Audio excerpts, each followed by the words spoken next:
Hello दोस्तों, आप सभी का स्वागत है आज की इस वीडियो में। और आज के इस वीडियो में और आज के इसी क्लास में हम लोग स्टार्ट कर रहे हैं आप सभी की साइंस को। और बेहतरीन तरीके से साइंस को अब पढ़ते हुए चलेंगे।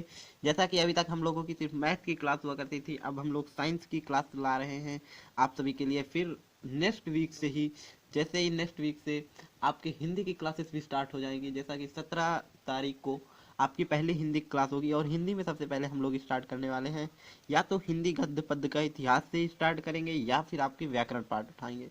ओके, तो वहाँ से आपकी स्टार्टिंग कराई जाएगी।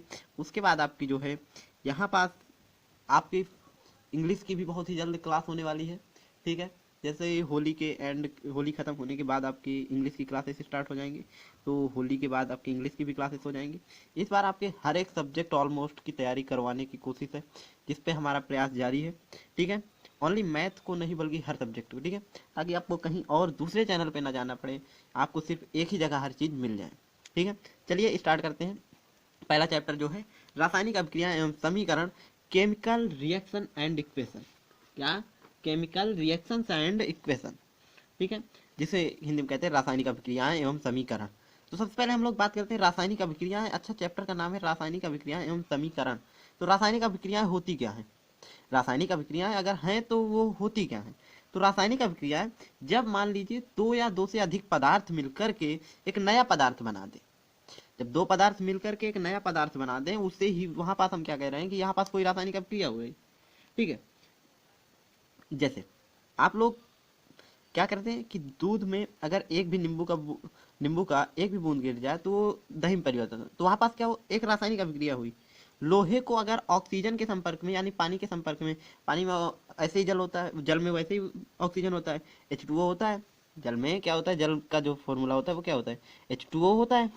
तो H2O में ये ऑक्सीजन है, क्या ऑक्सीजन है।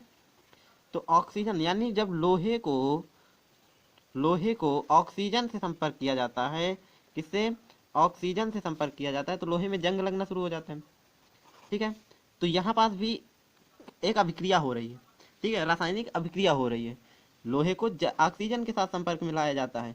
ठीक है, हालांकि इसे आगे पढ़ेंगे कि कैसे बचाव के क्या क्या उपाय हैं, कैसे क्या होता है, पूरी प्रक्रिया आगे चैप्टर्स में है। कुछ थोड़ा इस चैप्टर में पढ़ना है और बाकी सब आगे पढ़ना।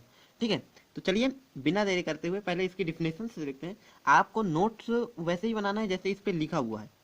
ठीक है, आपको नोट्स अगर बनाना चाहो तो जैसे इस पे लिखा हुआ है, जैसे आपको दिखाया जा रहा है वैसे ही आप नोट्स बना सकते हैं।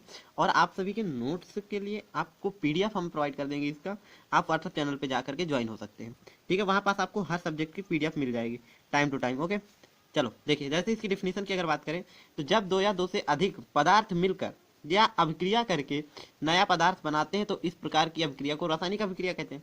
अभी हमने जस्ट 2 मिनट पहले यही तो बोला कि जब दो पदार्थ मिलकर के एक नया पदार्थ बनाए ना, जब दो पदार्थ मिलकर के एक नया पदार्थ बनाए तब क्या हुआ। जैसे हमने दूध में नींबू की बूंद डाली, ठीक है, नींबू के रस की एक बूंद डाली, तो क्या बना, दही बना। चूंकि ये जब बनेगा तो सिंपली कोई ना कोई रीजन होगा इसके बनने का, तो वही यहाँ पास क्या हो रहा है, एक रासायनिक अभिक्रिया हो रही है जिसके कारण दही का निर्माण हो रहा है। ओके, चलिए आगे इसके एग्जाम्पल जैसे देखते हैं। जैसे एग्जाम्पल में अगर देखा जाए तो पहला क्या है, NH4Cl, जिस जो नौसादर होता है, नौसादर का रासायनिक जो सूत्र है वो है NH4Cl प्लस CaO। CaO क्या है, चूनक कहते हैं। ठीक है, और अगर इन दोनों की अभिक्रियाएं होंगी तो क्या बनेगा, CaCl2 और H2O और NH3। ओके, जैसे नौसादर और जब चूना को रगड़ने पर, मिलाने पर, जब उन दोनों को मिला देते हैं तो एक अजीब सी स्मेल उत्पन्न होती है। वो स्मेल क्या होती है, अमोनिया होती है। क्या होती है, अमोनिया होती है। ठीक है, तो आई होप आप सभी को इतना तो सब क्लियर होगा। क्लियर है? ठीक है, और अगला क्या है, लोहे में जंग लगना भी एक रासायनिक अभिक्रिया का उदाहरण है। ठीक है, हाँ, तो चलिए अब और आगे बढ़ते हैं। अब जानते हैं रासायनिक अभिक्रियाओं की पहचान कैसे करें। हमने मान लो रासायनिक अभिक्रिया हो रही है कि नहीं हो रही, इसकी पहचान कैसे करेंगे। ठीक है, इसके पहचान करने के 4 नियम होते, 4 वो होती है प्रक्रिया। जैसे पहला तो है कि क्या कहते हैं, हम देखो इस पे जो 4 क्या क्या हैं वो समझते हैं। पहले देखो, निम्न प्रेक्षणों के द्वारा रासायनिक अभिक्रिया को पहचाना जा सकता है। पहला, अवस्था में परिवर्तन, चेंज इन स्टेट। दूसरा, ताप में परिवर्तन, चेंज इन टेम्परेचर, तीसरा रंग में परिवर्तन चेंज इन कलर, और चौथा गैस का निकलना इवोल्यूशन ऑफ गैस। ठीक, इवोल्यूशन ऑफ गैस। ठीक है, तो ये 4 स्टेजेस हैं। ठीक, जो जिनके माध्यम से हम पता कर सकते हैं कि रासायनिक अभिक्रिया हो रही है या नहीं हो रही है। ओके, तो ठीक, आपको इतना सब क्लियर होगा? क्या क्लियर है? तो ये बच्चे बताएं जल्दी। तो चलिए इतने के आगे अब हम बढ़ते हैं। क्या है कि निम्न प्रेक्षणों के द्वारा रासायनिक पहले अवस्था परिवर्तन के बारे में जानते हैं। अब इनके बारे में थोड़ा डिटेल में चर्चाएं कर लेते हैं। जैसे अगर अवस्था परिवर्तन की बात करें तो रासायनिक अभिक्रिया में अवस्था परिवर्तन द्वारा जब अगर रासायनिक अभिक्रिया होगी तो उनकी अवस्थाओं को देख करके हम बता सकते हैं। ठीक है, अवस्थाओं को बता सकते हैं। ठीक है, जैसे हम किसी मोम को जलाएं, मोम को जलाएं, ठीक है, मोम को जब जलाते हैं तो क्या बनेगा? जल तथा कार्बन डाइऑक्साइड बनता है, जिसके कारण अच्छा मोम को अगर हम जला भी रहे हैं तो उसके आकार पे परिवर्तन हो रहा है ना। ठीक है, अवस्था में तो परिवर्तन हो रहा है ना। जैसे अगर मोम को जलाएं तो जल तथा कार्बन डाइऑक्साइड बनेगा। मोम एक सॉलिड पदार्थ है, ठोस है, और जब हम उसको जल तथा वो बनता है, कार्बन डाइऑक्साइड बनता है, CO2 बनता है। ठीक है, जब मोम को जलाते हैं तो जल यानी H2O और प्लस CO2 बनेगा, तो जिसके कारण, और देखो जल क्या है? जल तो द्रव है ना। क्या है?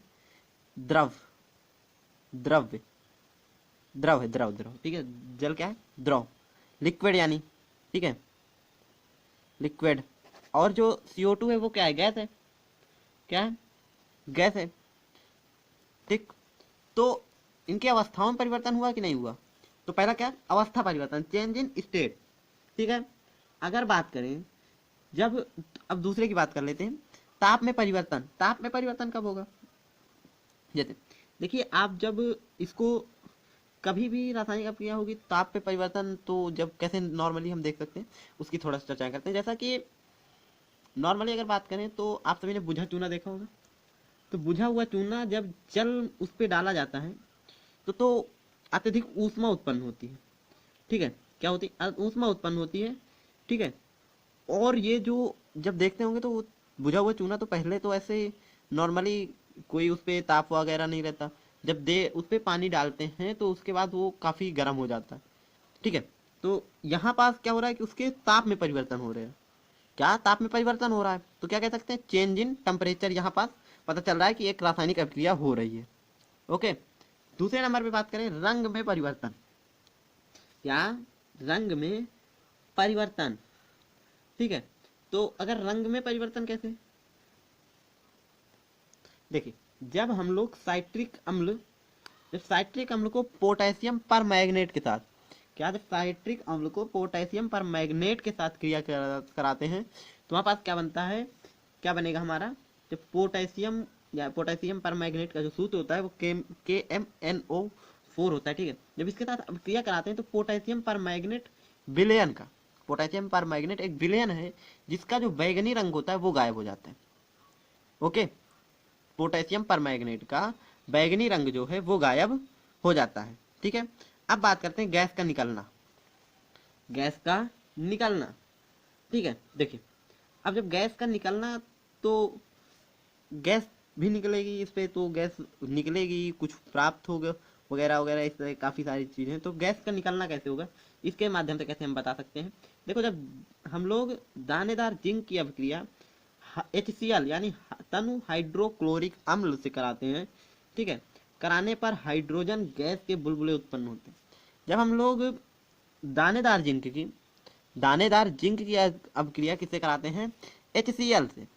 ठीक है, दानेदार जिंक की अभिक्रिया HCl से कराते हैं तो क्या? हाइड्रोजन के बुलबुले उत्पन्न होते हैं, जिसके कारण हम क्या कह सकते हैं कि ये गैस निकल रही है, जिसके कारण ये अभिक्रिया हो रही है। हाइड्रोजन के बुलबुले उत्पन्न हो रहे हैं तो वो गैस ही तो निकल रही है। हाइड्रोजन क्या है? एक गैस है। ठीक है, तो गैस है तो इसी कारण। ठीक, तो आगे हम लोग थोड़ी सी बात और करें।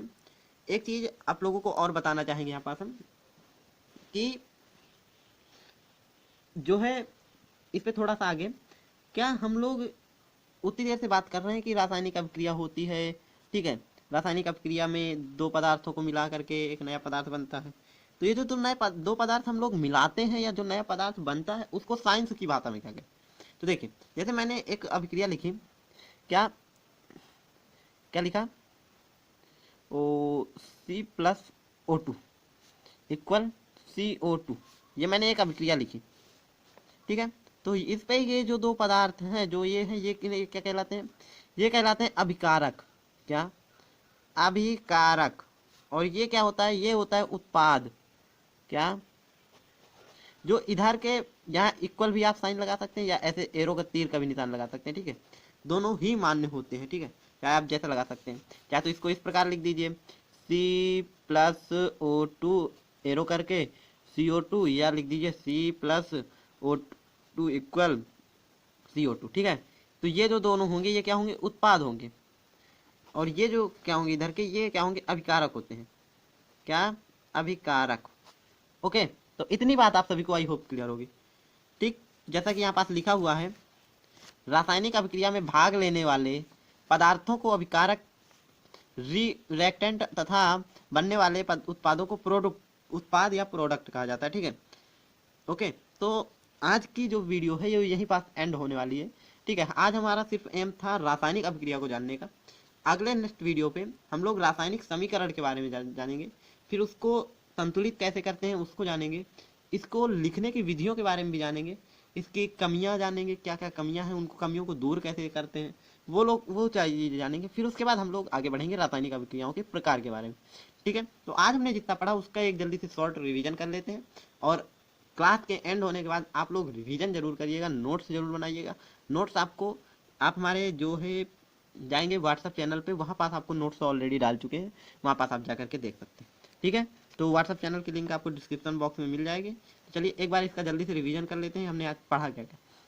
सबसे पहले हमने रासायनिक अभिक्रिया के बारे में जाना कि क्या होती है रासायनिक अभिक्रिया। जब हमने दो या दो से अधिक पदार्थों को मिलाते हैं तो एक नया पदार्थ बनता है, यानी जब दो या दो से अभिकारकों को मिलाते हैं तो एक नया उत्पाद बनता है, जिसको हम क्या कहते हैं, तो वहां पास हम कहते हैं कि रासायनिक अभिक्रिया हो रही है। ठीक है, अगर बात करें कि इसी पे अगर हम एग्जाम्पल लें तो एग्जाम्पल क्या है, लोहे में जंग लगना, या नवसाधार को चूना से मिलाने पर अमोनिया गंध होती है।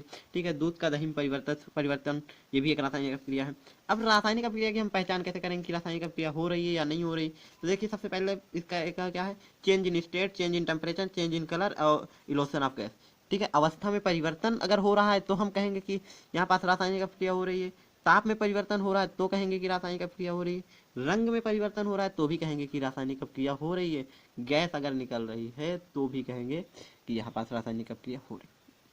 और बात करें तो रासायनिक अभिक्रिया में जो भाग लेने वाले पदार्थ होते हैं उन्हें अभिकारक कहते हैं, और जो नया पदार्थ बनता है उसे हम लोग उत्पाद कहते हैं।